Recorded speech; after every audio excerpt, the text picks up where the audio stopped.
Pathetic. That's the last word he ever spoke to her. His wife, Lorraine. In the courtroom he laughed while his lawyer took her home, her money, and her future. He saw a broken woman, a ghost. He walked away with his mistress, absolutely convinced he had won. He had no idea. He was the pawn. Her silence wasn't weakness, it was a contract. Her humiliation was a mask, and underneath that mask was a $200 million secret. This is the story of how the woman he threw away came back to buy everything he ever loved. The fluorescent lights of courtroom 3B hummed a sick, buzzing dirge. They flickered, just slightly, casting a sallow, unforgiving light on Lorraine Hunt's hands, which she had folded so tightly in her lap that her knuckles were the color of old bone. Opposite her, at the defendant's table, her husband, her ex-husband, as of 3 minutes from now, Ashton Wilde, radiated warmth. It was, Lorraine thought, his most infuriating superpower.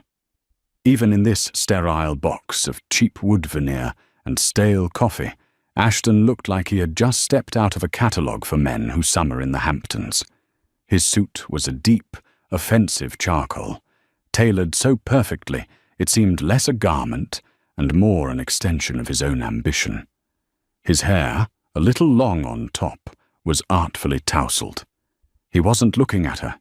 He was leaning toward his lawyer, a man with a jaw so square it looked painful, and chuckling at something.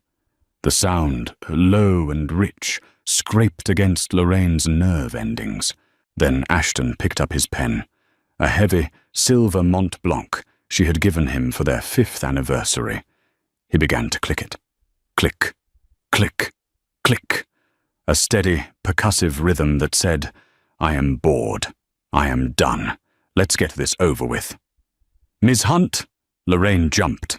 The judge, a woman named O'Malley with a face like a tired bloodhound, was peering at her over her glasses. "Your counsel has stated you agree to the proposed settlement. A full waiver of future alimony in exchange for the—" She paused, flipping a page. "2010 Honda Civic, the contents of the guest bedroom, and a one-time payment of $20,000. Is that correct?" Lorraine's lawyer, a young, earnest man named David, who she'd found in a strip mall and was paying with the last of her emergency savings, gave her an encouraging nod. Lorraine swallowed. Her throat felt like it was full of sand. She looked at Ashton. He had stopped clicking the pen. He was watching her now, a small, perfectly cruel smile playing on his lips. It was his "you're being hysterical" smile, the one he used when she cried about his late nights, or when she'd found the receipts from hotels she'd never been to. He was daring her to speak, to fight, to make a scene. He knew she wouldn't. He had spent the last 8 years systematically dismantling the part of her that fought back. "Ms. Hunt," the judge repeated, her patience visibly fraying. Click, click, click.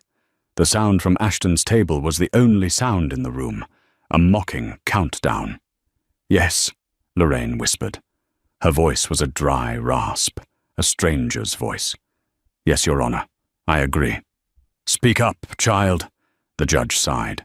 Lorraine sat taller, pulling on a thread of dignity she didn't know she had left. She looked directly at Judge O'Malley. "Yes, Your Honor, I agree to the terms." "Very well." The gavel cracked, a sound as final as a closing coffin lid. "The dissolution is granted." Ashton Wilde snapped his briefcase shut. It was buttery soft Italian leather. She'd bought that for him too. He stood, buttoned his jacket, and gave his lawyer a hearty slap on the back. He had not looked at Lorraine, not once, since she'd spoken. Lorraine sat frozen, the hum of the lights now a deafening roar in her ears. David, her lawyer, patted her hand.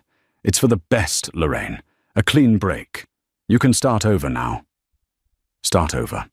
With what?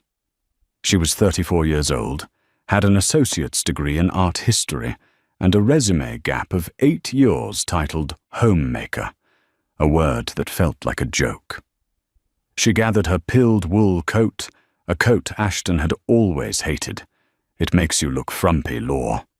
And walked out of the courtroom alone. He was waiting for her in the hallway. No, not for her. He was waiting for the elevator, checking his phone. But standing next to him, so close they were almost touching, was Rosalind Crane. Rosalind. The name tasted like ash. Rosalind was everything Lorraine was not. She was the VP of marketing at Ashton's firm. She was tall, with hair the color of a raven's wing and a laugh that could cut glass. She was wearing a blood-red sheath dress under a crisp black trench coat. She saw Lorraine, and her eyes, dark and assessing, flicked over Lorraine's cheap coat and worn-out flats. A tiny, pitying smile touched her red-painted lips. Ashton finally looked up from his phone, his face bright with a genuine smile that Lorraine hadn't seen directed at her in years. "Ah, Rosalind. Ready for lunch?" "Always, Ash," she purred. Then, and only then, did Ashton turn his gaze to Lorraine. He looked her up and down, the smile fading, replaced by that familiar, patronizing contempt. The elevator doors dinged open. "Well, Law," he said, gesturing to her coat, her pale face, the entire pathetic picture she presented. "You finally got what you wanted. You're free."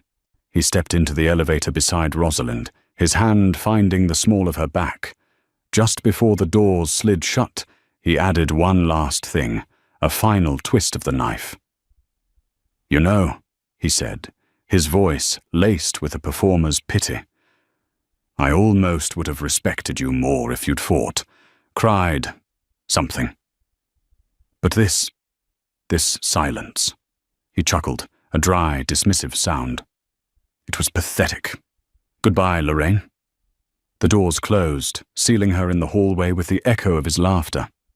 Lorraine Hunt stood there for a full minute, the smell of Rosalind's expensive perfume, something sharp, like sandalwood and victory, clinging to the air. She didn't cry. She did not scream. She reached into her pocket and closed her hand around a smooth, cool piece of jade, a small pendant. She walked past the bank of elevators, found the stairs, and began the long walk down to the street. Ashton was wrong. Her silence wasn't pathetic. It wasn't weakness. It was a contractual obligation. It was the hardest, most painful, and most lucrative performance of her entire life. She had held her tongue. She had not contested the divorce. She had not fought for the house, or the stocks, or the alimony she was rightfully owed. She had agreed to everything. She reached the bottom stair and pushed open the heavy door, stepping out into the frigid Boston air. She looked at her watch. 11:30 a.m. In 6 weeks, on her 35th birthday, her silence would officially be over. And thanks to a reclusive, eccentric great-aunt she'd only met twice, that silence would be worth $200 million. She pulled her pilled wool coat tighter. It was, after all, the only one she had. For now, the apartment on Beacon Street was gone. The gleaming hardwood floors, the sub-zero fridge, the view of the public garden in the snow, all gone. Lorraine's new home was a third-floor walk-up in Somerville, in a building that smelled of old garlic and wet wool. Her apartment, 3C, was a studio in the most generous sense. It consisted of one room, oatmeal-colored walls, and a radiator that hissed like a cornered snake. Her bed was a mattress on the floor. Her kitchen table was a cardboard box. This was what $20,000, minus David's legal fees and the deposit on the apartment, looked like. It was, Lorraine decided, the most honest place she'd ever lived. She was unpacking her single box of guest room items, old towels, a lamp, a copy of Jane Eyre, when her phone, a prepaid burner, buzzed. It was a text from a number she had saved under the name SL. "It's done." Lorraine sat on the edge of her mattress. She typed back one word: "Yes." A moment later, the phone rang. She answered. "Ms. Hunt? Spencer Layton?" The voice was as crisp as a new dollar bill, calm, professional, and utterly devoid of emotion. "Mr. Layton," she said, her own voice sounding small in the empty room. "The dissolution is final. You are, in the eyes of the Commonwealth of Massachusetts, no longer Lorraine Wilde?" "Yes. The judge signed it an hour ago." There was a pause on the line. She heard the faint shuffle of papers. Spencer Layton was not a man who engaged in small talk. He was the senior partner at Layton & Associates, the most prestigious estate law firm in Boston. He was the executor of the Elara Crane Trust. He was, for the last 4 months, the only person on earth who knew her secret. "And Mr. Wilde?" Spencer asked. "The terms were satisfactory to him." "He was," Lorraine said, a bitter smile touching her lips. "Delighted. He thought my silence was pathetic." "His opinion of you is irrelevant," Layton said dismissively. "What matters is that you have honored the stipulation. No contest, no claim on his assets, no communication of your future standing. You have, by all legal definitions, severed the attachment."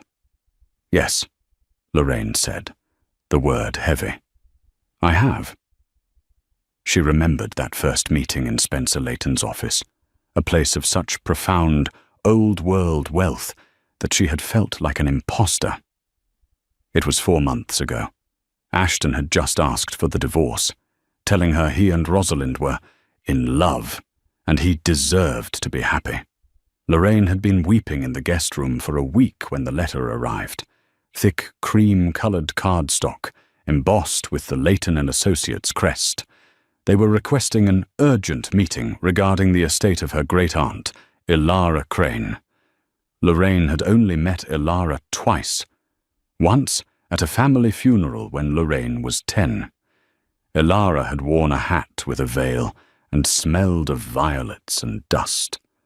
The second time was at Lorraine's wedding.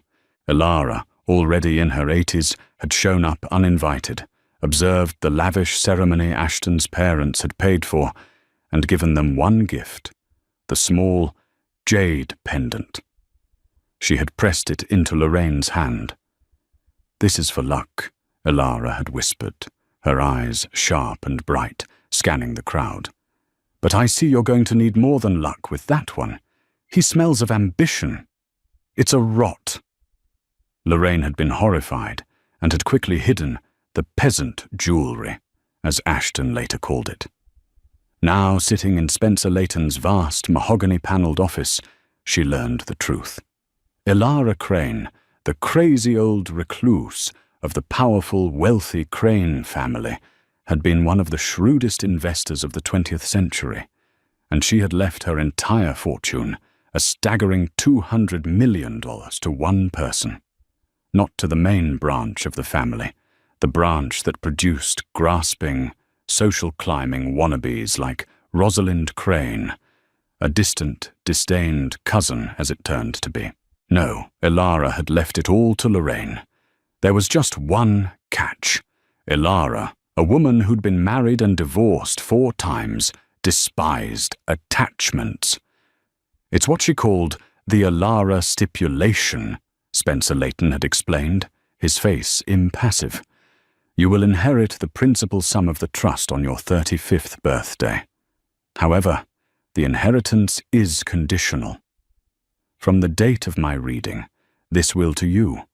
Until your birthday, you must be, quote, wholly and completely free of all material and emotional entanglements that seek to claim rather than cherish." He'd paused. "In short, Ms. Hunt, my client was very clear.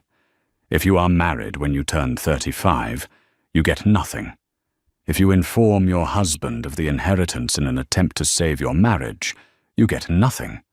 If you use the promise of the money as a weapon in a divorce proceeding, you get nothing.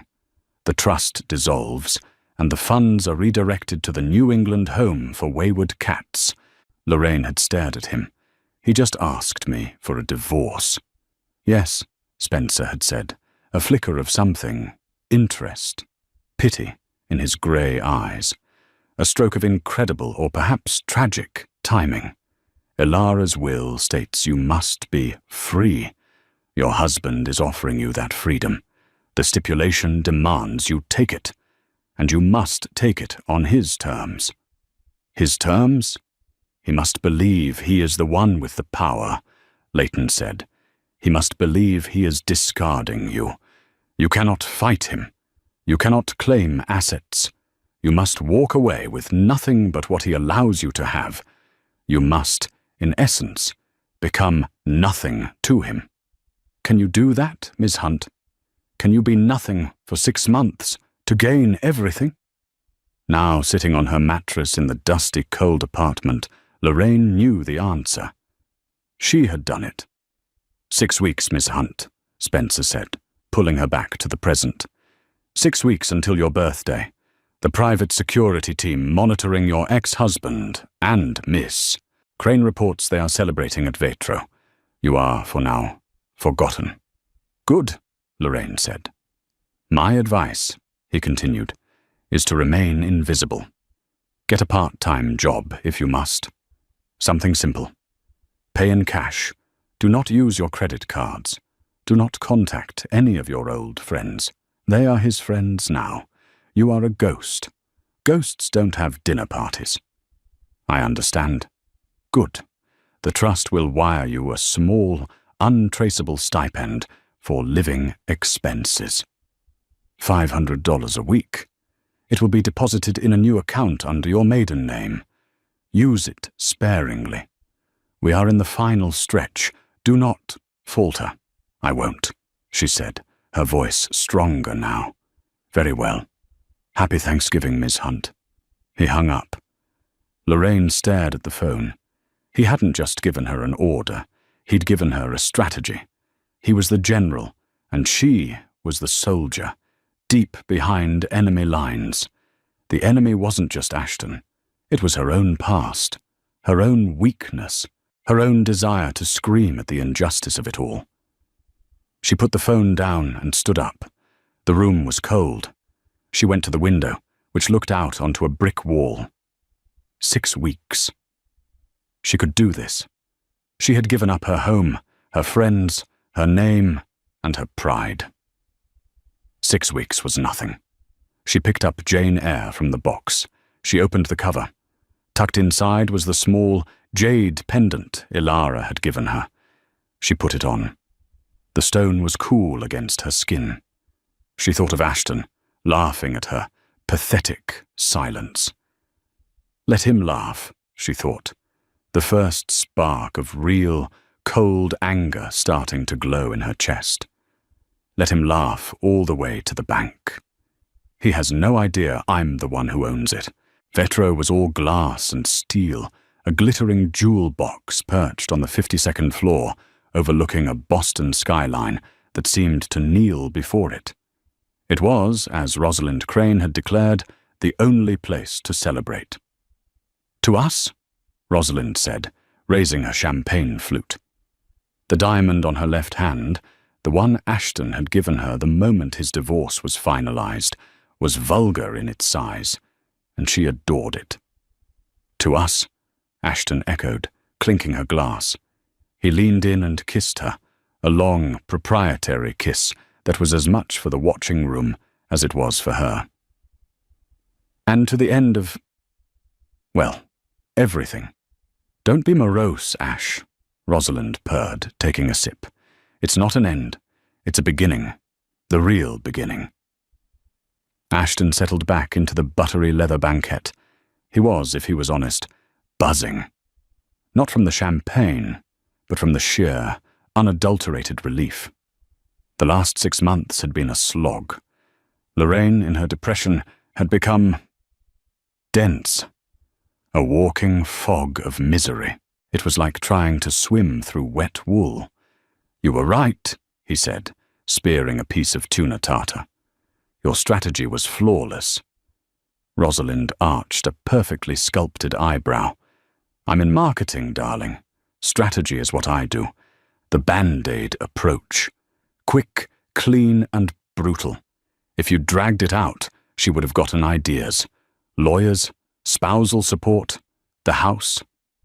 "I still can't believe she didn't fight," Ashton mused, shaking his head. "Not for anything. I mean, my God, the silence. I was sitting there today, clicking my pen, just waiting for her to burst into tears or start screaming. Nothing. She just sat there, like a lump." "What did you expect?" Rosalind said, applying a fresh coat of crimson lipstick. "She's a weak woman, Ashton. That's why you were so miserable. You were tied to a rowboat while you were trying to pilot a yacht. You need someone who can match your speed." "You," he said, grasping her hand. "You're my yacht." "Don't be trite," she said, but she squeezed his hand back. Rosalind Crane was not a weak woman. She, unlike Ashton, had not been born into comfort. She was a Crane, yes, but she was from the Scranton Cranes, the poor, embarrassing branch of the family that the Boston Cranes tried to forget. Her entire life had been a series of calculated, ruthless moves to claw her way out of mediocrity and into a world she felt she deserved. Ashton Wilde, with his prepackaged, old money-adjacent firm and his desperate need for a trophy wife who was also a killer in the boardroom, was just the latest, and most successful, of those moves. She had seen Lorraine as a mild, irritating obstacle, a piece of old furniture that needed to be thrown out. "She'll be fine," Ashton said, more to himself than to her. "The 20 grand will tide her over until she, I don't know, goes back to her parents in Ohio." "She won't," Rosalind said, her voice flat. "She'll waste it on self-help books and therapy, and in 6 months she'll be working at a Starbucks. It's the natural order of things, Ash. The strong survive. We're the strong." "I hate that pilled wool coat she wears," Ashton said, with a sudden, sharp clarity. "I've hated it for 5 years." "You'll never have to see it again," Rosalind said. She signaled the waiter. "Another bottle. The Dom." As she was looking for the waiter, her eyes snagged on a man at the bar. He was older, impeccably dressed in a Savile Row suit, and was nursing a single scotch. He was also, she realized, watching them. No, not them. He was watching her. She didn't recognize him, but she recognized his type. Old Boston money. The kind of man who sat on boards and had wings of hospitals named after him. He looked away, but not before his eyes, cold and grey, assessed her with something that looked chillingly like amusement. "Who's that?" Ashton asked, following her gaze. "Nobody," Rosalind said, turning back. "Just some old Brahmin fossil." But the man's gaze had unsettled her. It had reminded her, in a way she despised, of her great-aunt. The crazy one. Ilara. Rosalind had a faint, bitter memory of being dragged to some family function as a child, and this terrifying old woman, dripping in jewels, had looked at her with the same assessing, amused stare. "This one's a climber," Ilara had said, loud enough for everyone to hear. "All talon, no heart. She'll go far or she'll fall hard." Rosalind had hated her ever since. "Did you hear?" she said, changing the subject. "That old bat Ilara Crane finally died?" Ashton shrugged. "The name sounds familiar. One of your—" "Distant," Rosalind said quickly. "Very distant. A recluse. Apparently she was worth a fortune. The Boston Cranes were all sharpening their knives, but the rumor is she left it all to a cat sanctuary or something, just to spite them. Serves them right." "A fortune, eh?" Ashton said, suddenly interested. "Are we talking—" Millions, darling, hundreds of millions. Rosalind leaned in, her voice dropping to a conspiratorial whisper. But it's gone. Poof, to a bunch of tabby cats. Can you imagine? A tragedy, Ashton said, though his eyes were gleaming. He loved talking about money. The real tragedy, Rosalind said, is that it wasn't me. I'm the only Crane in this generation with the sense to do anything with that kind of money. Well, Ashton said, draining his glass and signalling for the check. You've got me. We'll make our own fortune. Yes, Rosalind said, smiling. We will. As they left, passing the bar, the old man in the Savile Row suit was gone. But on the bar top, left next to his empty glass, was a business card.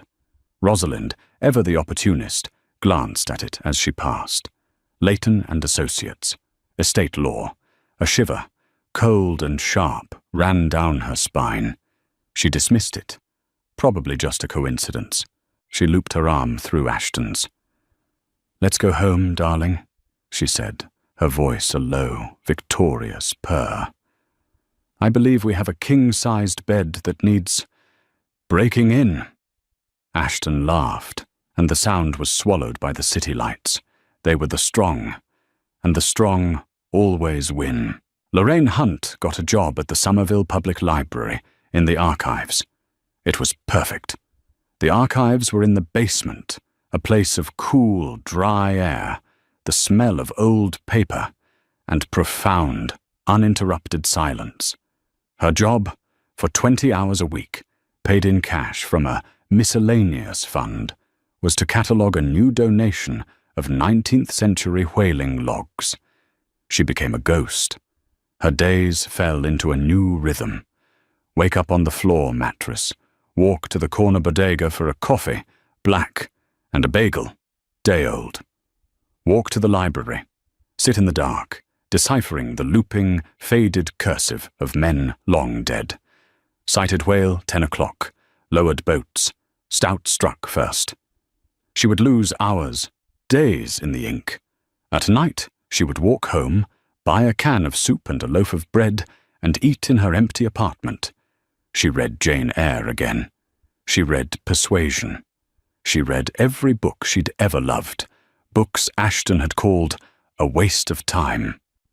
The $500 stipend from Spencer Leighton arrived every Monday, in a plain white envelope slipped under her door by a courier she never saw.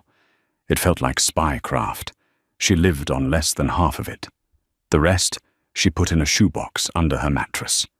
She was not Lorraine Wilde, the gracious hostess. She was not Lorraine Hunt, the pitted divorcee.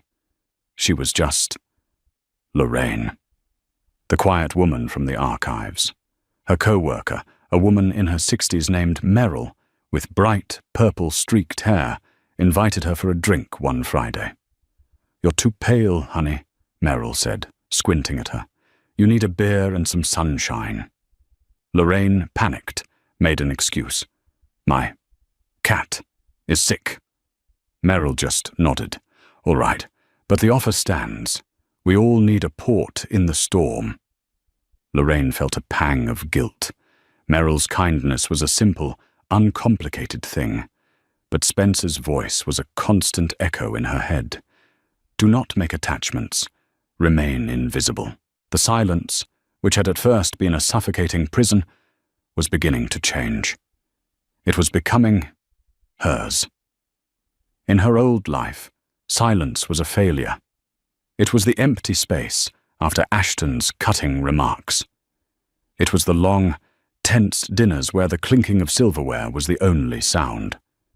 Here, in the archives, silence was a strength. It was the sound of concentration, of history, of things enduring. She was enduring. With 2 weeks to go until her birthday, the first real test came. She was walking home, her cheap wool coat buttoned up to her chin, when she saw him. It wasn't Ashton. It was his father. Arthur Wilde. A man of booming opinions and casual cruelty, who had always looked at Lorraine as if she were a mild, disappointing investment. He was coming out of a bakery, holding a box of pastries. He hadn't seen her. Lorraine's heart leaped into her throat. She froze. Her first instinct, born of 8 years of training, was to cross the street, to smile, to ask about his wife, to perform the role of the dutiful daughter-in-law. He looked up, scanning the street for his driver. Lorraine did something she had never done. She turned, ducked into the alley she was passing, and pressed her back against the cold, damp brick. She held her breath, her heart hammering. The alley smelled of stale beer and urine. She heard his voice, loud and imperious. "Henry, bring the car around. I'm not standing in this cold." She heard a car door slam, and then the sound of the engine fading. She slid down the wall, her legs weak, and sat on the wet pavement. She had hidden, like a rat. She felt a wave of self-loathing, so profound it made her sick. She had hidden from Arthur Wilde. But then, a new thought, sharp and clear. She had hidden, and he had not seen her. She had won. She had protected the stipulation. She had protected Ilara's gift. She stood up, brushing off her coat. The woman who had been married to Ashton would have crossed the street and debased herself. The woman who had been married to Ashton was a performer. Lorraine Hunt, the ghost of Somerville, was a survivor. A week later, the real temptation came. The stipend didn't arrive on Monday. Lorraine waited. Tuesday, the envelope wasn't there. Wednesday, still nothing. Her shoebox was nearly empty. She had $40 left. She ate the last of her bread and the last can of soup. On Thursday, she was genuinely hungry. She thought, "This is a test. Leighton is testing me." She thought, "Ashton was late on a support payment once. I could call David, my old lawyer. I could still—" No, that was the old thinking. She went to her closet. In the back was a single designer handbag she'd been allowed to keep, a Chanel, a gift from Ashton. She'd kept it, not for the bag, but because she'd hidden her emergency $200 in a zipper pocket. She took out the $200, and then she looked at the bag. It was black, quilted, and suddenly it looked like a shackle. She took the bag, her $40, and the jade pendant. She went to a consignment shop in Cambridge.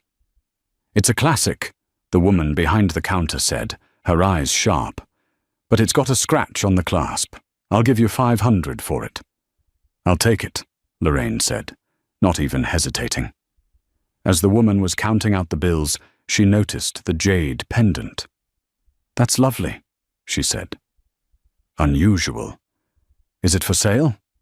"No," Lorraine said, her hand closing around the cool stone. "It's a gift." She walked out with $540 in her pocket. She felt light. She had just sold the last piece of her old life. She had fed herself.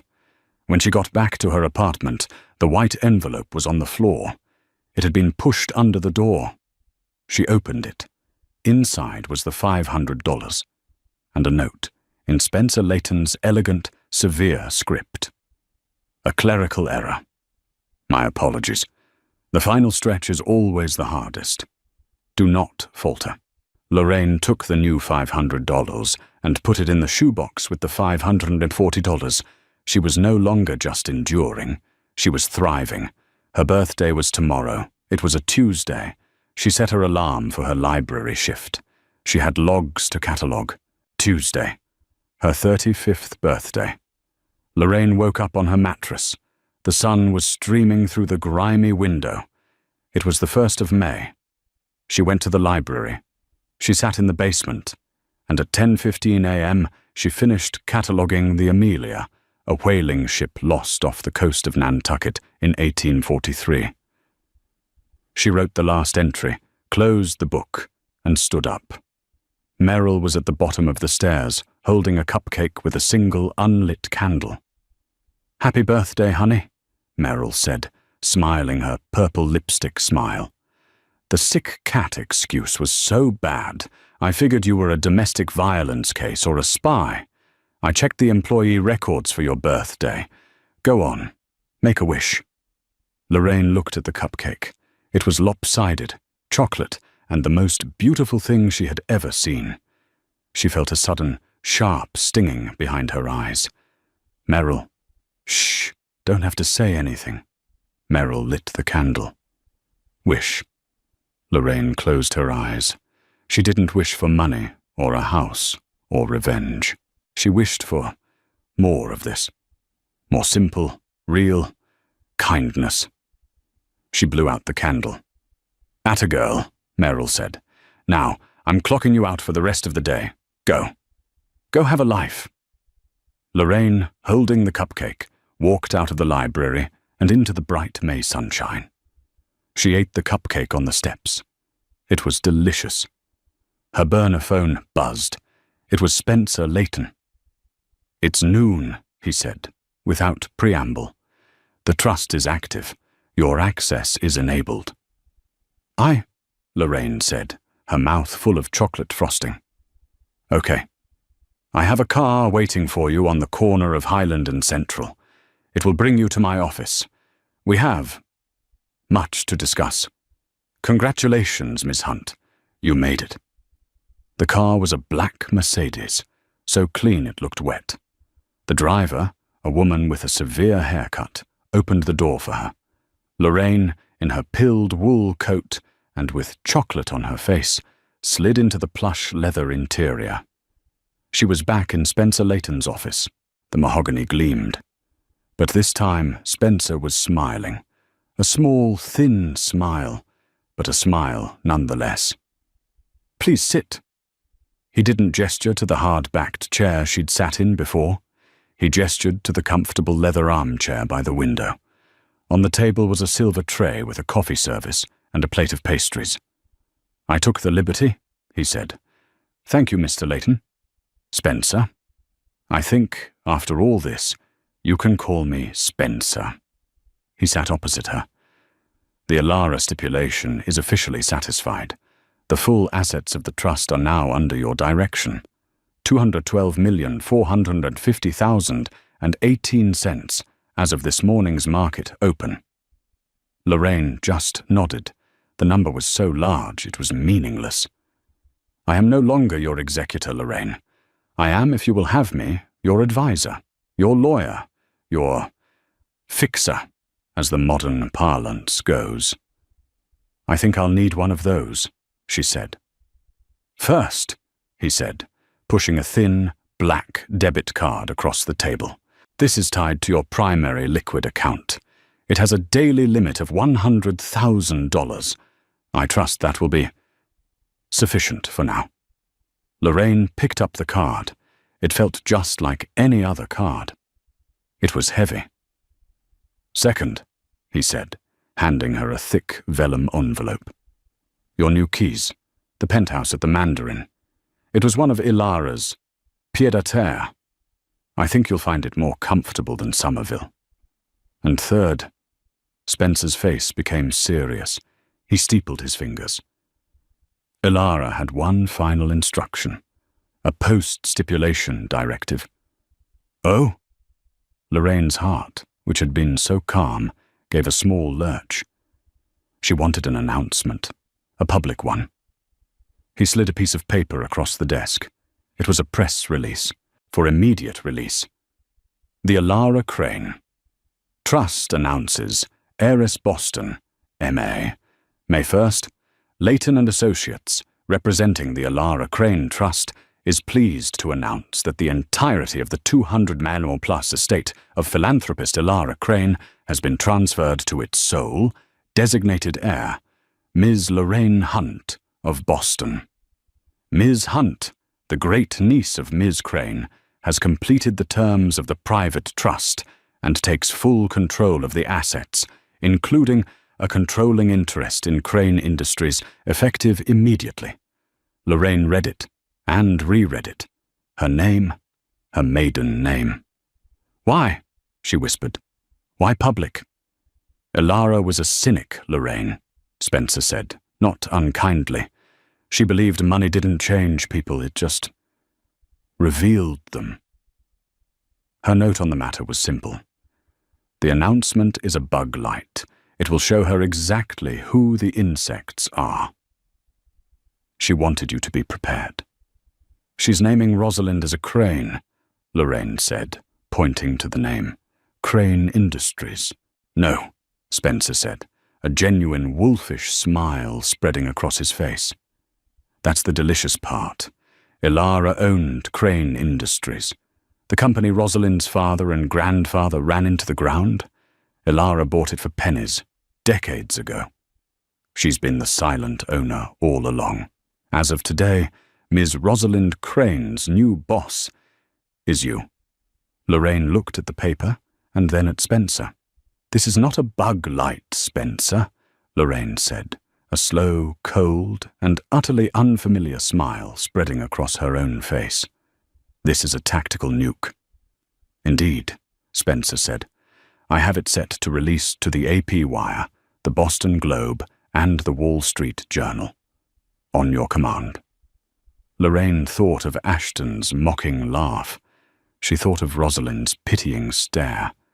She thought of the pilled wool coat, which she was suddenly, desperately, looking forward to burning. Mr. Layton. Spencer, she said, placing the debit card in her pocket. Hit send. Ashton Wilde was in a board meeting, arguing about quarterly projections, when his phone began to vibrate. He ignored it. His phone was always vibrating. But then it didn't stop. It buzzed, and buzzed, and buzzed. A frantic, insistent swarm of bees buzzing that finally made him snap. For God's sake, he barked, silencing the room. He snatched the phone from the table. His lock screen was a wall of text. 28 new messages, 4,000 missed calls. They were from his partners, his investors, his father. He opened the first text. It was from his father. Is this a joke? He opened the second. From his partner, Mark. Ashton, call me. Now. What the hell is this about your ex-wife? Ashton's blood went cold. He clicked the link Mark had sent. The Boston Globe. He read the headline. Boston's newest billionaire. Unknown heiress Lorraine Hunt inherits 200-meter crane fortune. He read the first line. Lorraine Hunt, 35, formerly of Beacon Street. He read the next line. Controlling interest in Crane Industries. He didn't understand. The words wouldn't connect. Lorraine Hunt. His Lorraine? No, it was a mistake. A typo. It had to be. He stood up, his chair scraping violently. Meeting's over, he mumbled, and stumbled out of the room, fumbling with his phone. He called the first number he could. Rosalind. She picked up on the first ring, but she wasn't purring. She was screaming. What did you do? She shrieked, her voice a raw, ugly thing he'd never heard before. What did I do? What is this? It's a mistake, right? Some other Lorraine Hunt. It's not a mistake, you absolute idiot. Rosalind was sobbing now, a desperate, gasping sound. They just read it, in the all-hands meeting. A press release from Layton and Associates, Elara Crane's estate. It didn't go to the cats, Ash. It went to her, to your pathetic, stupid nothing of an ex-wife. The word crane hit him like a physical blow. Crane? He said, his mind finally, horribly, connecting the dots. Rosalind. Crane, you're related to her. You knew, and you let me. You let me give her everything. Wait, that wasn't right. He'd given her nothing. Ashton, you're not listening. Rosalind was hysterical. She owns the company, Ash. She owns my job. She owns me. Ashton hung up. He was standing in the middle of his office, but the walls were closing in. $200 million, he thought of the divorce. Her silence. Her pathetic silence. Oh God, it wasn't pathetic. It was Strategic. He thought of the 2010 Honda Civic, the guest room furniture, the $20,000. He swayed, physically ill. He had. She played me, he whispered. He, Ashton Wilde, the smartest man in any room, had been played. By Lorraine. He grabbed his briefcase, spilling papers on the floor. He ran to the elevator. He had to find her. He had to fix this. He drove to her old apartment in Somerville, the one David had on file. He hadn't known where it was until now. He buzzed 3C. Nothing. He buzzed every other apartment until someone let him in. He ran up the stairs, his heart pounding. He hammered on the door. "Lorraine! Law! Open the door! We need to talk!" The door opened. It was a large man with a beard, wearing a Slayer t-shirt. "Who the hell are you?" the man grunted. "Where is she?" Ashton demanded. "The woman who lived here, Lorraine." "Lady moved out," the man said, unimpressed. "This morning. About 10, 12 suitcases, a giant Mercedes. Looked like she won the lottery." He started to close the door. "Wait," Ashton said, his voice cracking. He was desperate. "Please." "Did she say where she was going?" The man just laughed. "Yeah. She told me goodbye." Door slammed. Ashton ran back to his car. He was sweating. He called her old number. "The number you have dialed is no longer in service." He called David, her divorce lawyer. "Mr. Wilde," David said, and his voice, once so obsequious, was now cold as ice. "I'm afraid I can no longer field your calls. My client has retained new counsel. Have a wonderful day." Click. He was locked out. Completely. He got back in his car and just sat there, in a run-down Somerville neighborhood, as the world he had built, his perfect, shiny, successful world, imploded. He remembered her face in the courtroom, that small, quiet, nothing face. He hadn't broken her. She had been waiting. And then he remembered his last words to her. "I almost would have respected you more if you'd fought." He leaned his head against the steering wheel. He didn't laugh. He didn't cry. He just sat there, in the sudden, terrifying silence of his own making. And for the first time in his life, Ashton Wilde had absolutely no idea what to do next. The insects were just beginning to swarm. 6 months later, the name Lorraine Hunt was now synonymous with power. She was the silent heiress, the ghost of Boston, a media darling precisely because she refused to speak to the media. She had not, in fact, burned the pilled wool coat. She'd had it framed. It hung in the vast, white marble entryway of her penthouse at the Mandarin, a $10,000 frame around a $30 coat. Spencer called it a perfect fuck you. Lorraine called it a reminder. She had not fired Rosalind Crane. That, Spencer had agreed, was her masterstroke. On her first day, Lorraine had walked into the offices of Crane Industries, her offices, wearing a custom-tailored Armani suit the color of ivory. She had called a single, one-on-one meeting.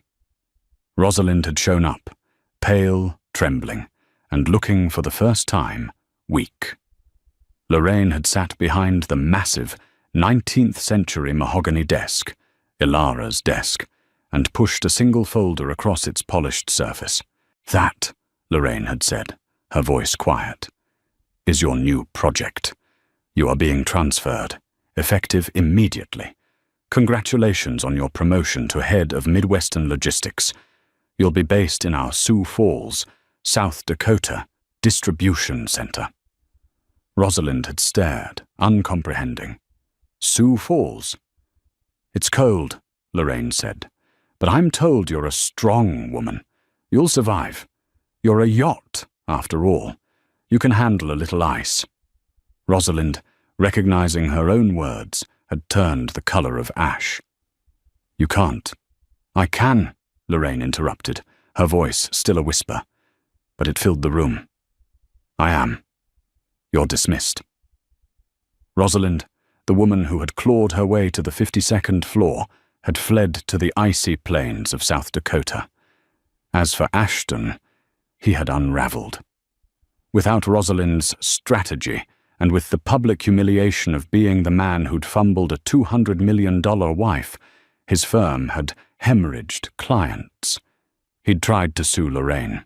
He'd filed a motion to reopen the divorce, claiming fraudulent concealment of assets. The judge, the same Judge O'Malley, had laughed him out of court, literally. "Mr. Wilde," she'd said, "you set the terms. Your wife agreed to them. The fact that you were, to put it mildly, a moron, is not grounds for appeal. Get out of my courtroom." He had lost his firm, his partners. His father had stopped taking his calls. He was, Lorraine heard from Spencer, living in a small, rented condo and driving a 5-year-old BMW. Lorraine, meanwhile, had found her voice, not in boardrooms, but in art. She had used the first $10 million of her fortune to open the Alara Crane Foundation, a non-profit dedicated to funding and supporting emerging female artists. Her art history degree, the one Ashton had mocked, was now her greatest asset. She was at a gallery opening in Soho, a small, independent place she was funding, when she saw him. He wasn't Ashton. He was Spencer Layton. "Lorraine," he said, smiling. He looked different. Out of his pinstripe armor, he was wearing a simple, dark sweater. He looked human. "Spencer, I'm surprised to see you south of Boston. I was in town for a meeting," he said, gesturing to the art. "This is extraordinary. What you're doing. Alara would be, I don't know the word, proud," Lorraine suggested. "No," Spencer said, thinking. "She'd be smug. She would have adored being this right." They laughed, a simple, easy sound. "This is the redemption, isn't it?" he said, looking at a vast, chaotic, beautiful canvas. "I'm not sure," Lorraine said. "I think I'm just getting started." He was about to say something else when a disturbance at the door caught their attention. A man was arguing with the security guard, a man who looked familiar, but wrong. He was haggard. His suit, once tailored, hung on him. His hair was a mess. It was Ashton. "I just want to talk to her," he was saying, his voice a desperate, cracking whine. Lorraine, please." Security was about to physically remove him. "It's all right," Lorraine said, her voice cutting through the room. The gallery went silent. "Let him in." The guards stepped aside. Ashton stumbled in, his eyes wild. He saw her, standing there, luminous and calm in a simple black dress, the jade pendant at her throat. "Law," he breathed, walking toward her. He stopped a few feet away. "Lorraine, you look amazing." "Ashton," she said. Her voice was flat. Not cold, not angry, just done. "Law, please," he said, and he was actually wringing his hands. I'm so sorry. I was an idiot, a fool. I didn't know." "That's the point," she said. "You didn't know. You didn't care to know. You didn't care about me, Ash. You just cared about what I represented. And when I stopped representing what you wanted, you threw me away." "No," he said, taking a step closer. Spencer took a protective step forward, but Lorraine put a hand on his arm.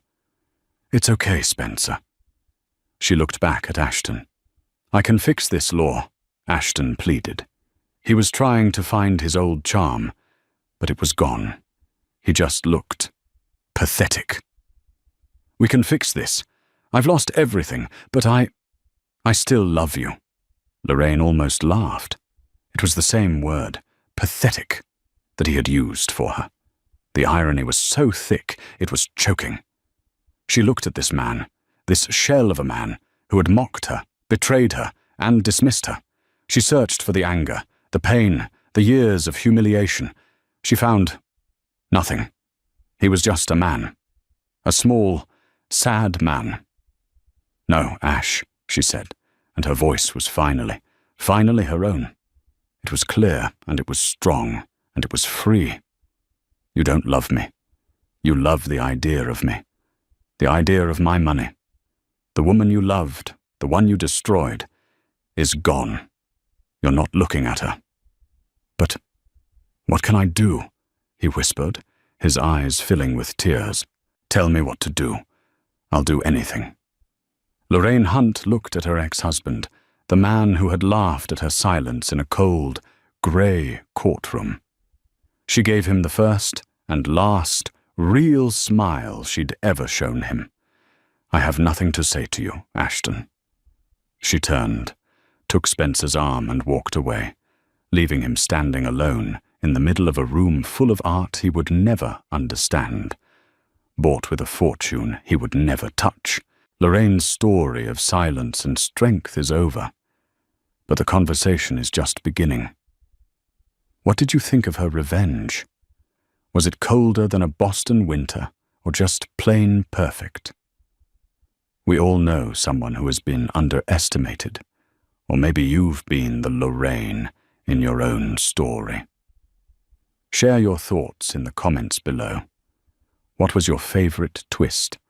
And if you love stories of betrayal, redemption, and epic comebacks, make sure to like this video, share it with a friend, and subscribe for more deep dive dramas. Thank you for watching.